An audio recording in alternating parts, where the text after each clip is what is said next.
Praise the Lord to all. தேவனுடைய நாமம் மகிமைப்படுவதாக. மறுபடியுமாக உங்களை சந்திக்கிறதுல நான் ரொம்ப மகிழ்ச்சி அடைகிறேன்.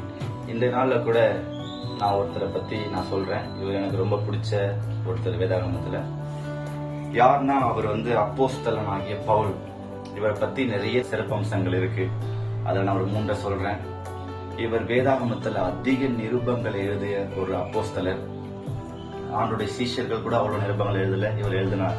2வதாக பெரிய கல்விமான் கமாலியல், அவரு கூட படிச்ச, அவரு கிட்ட கத்துக்கிட்ட ஒரு ஸ்டூடெண்ட், இவரும் பெரிய கல்விமான். 3வதாக இவர் 2 நாட்டு பிரஜை. இவர் நம்ம இந்தியனா இருக்கும், இந்தியன் சிட்டிசனா இருக்க முடியும். கனடால இருந்தா கனடியன் சிட்டிசனா இருக்கலாம். இவர் அந்த காலத்திலேயே 2 நாட்டு சிட்டிசனா இருந்தார். ஒன்னு ரோமாபுரி, இன்னொன்னு யூதேயா. இவர் ஆண்டவரை பத்தி அறிந்தவர் தான், ஆனா தவறாக புரிந்து கொண்டு கர்த்தருடைய மக்களையே துன்பப்படுத்தின ஒரு மனுஷன். இவர் ஆண்டவரை பத்தி துன்புறுத்தும் போது தேவன் துக்கப்பட்டார். இயேசு கிறிஸ்து துக்கப்பட்டார். என்னை பத்தி தவறா புரிஞ்சுக்கிட்டே அப்படின்னு சொல்லி. அதனால தேவன் ஒரு நாள் பவுலை சந்திக்கிறார். அப்போஸ்தலர் 9ஆம் அதிகாரம் 3ஆம் வசனம்.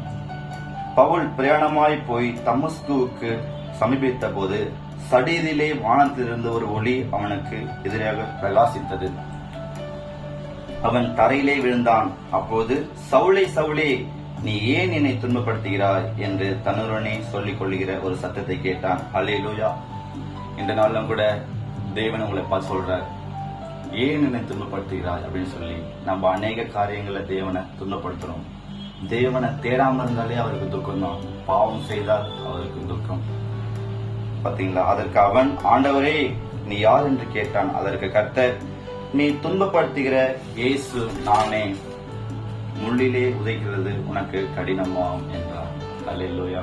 நீ துன்பப்படுத்துகிற இயேசு நானே சொல்றார். இவ்வளவு அழகா சொல்லிருக்காரு பாருங்க. முள்ளிலே உதைக்கிறது உனக்கு கடினமா என்றார். முள்ளுல உதைச்சா நமக்கு தான் வலிக்கும். அதே மாதிரி ஆண்டவரை எதிர்த்தா நமக்கு தான் வலி. அவர் சொல்றாரு, நீ என்னை எதிர்க்கிற, அது உனக்கு தான் வலிக்கும், அப்படிலாம் பண்ணாதப்பா அப்படின்னு சொல்லி பவுல சொல்றாரு. அதற்கு அவன் நடுங்கி திகைத்து, ஆண்டவரே நான் என்ன செய்ய சித்தமா இருக்கிறேன் என்றான். இதே போல நம்மளும் ஆண்டவர்கிட்ட நடுங்கணும். நான் என்ன செய்ய சித்தமா இருக்கிறேன் என்று கேட்கணும். பாத்தீங்களா?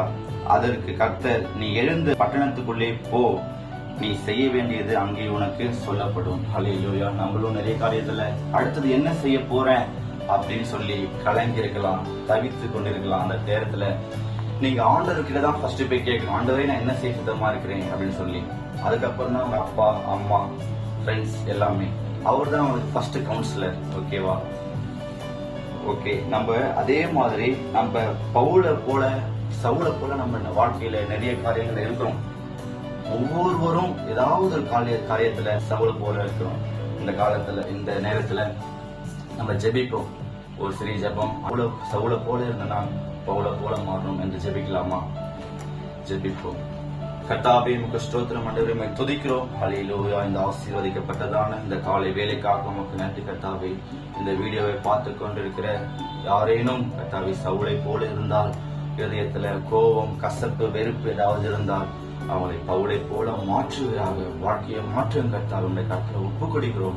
எப்படியாப்பட்ட பாவியா இருந்தாலும் கர்த்தாவே, அவர்கள் அந்த ஒரே சிகப்பான, அந்த ஒரே ரத்தாம்பர சிகப்பா இருந்தாலும் பஞ்சை போல மாற்றுவேன் என்று சொன்னது போல ஆண்டவரை பாவ வாழ்க்கையை மாற்றி போட்டு ஆண்டவரை பரிசுத்தமாக நடத்துவீராக உடைய கருத்தில் ஒப்பு கொடுக்கிறோம். இயேசுவின் மூலம் பிதாவே, ஆமென். தேங்க்யூ. மீண்டும் அடுத்த காணொளியில் சந்திப்போம்.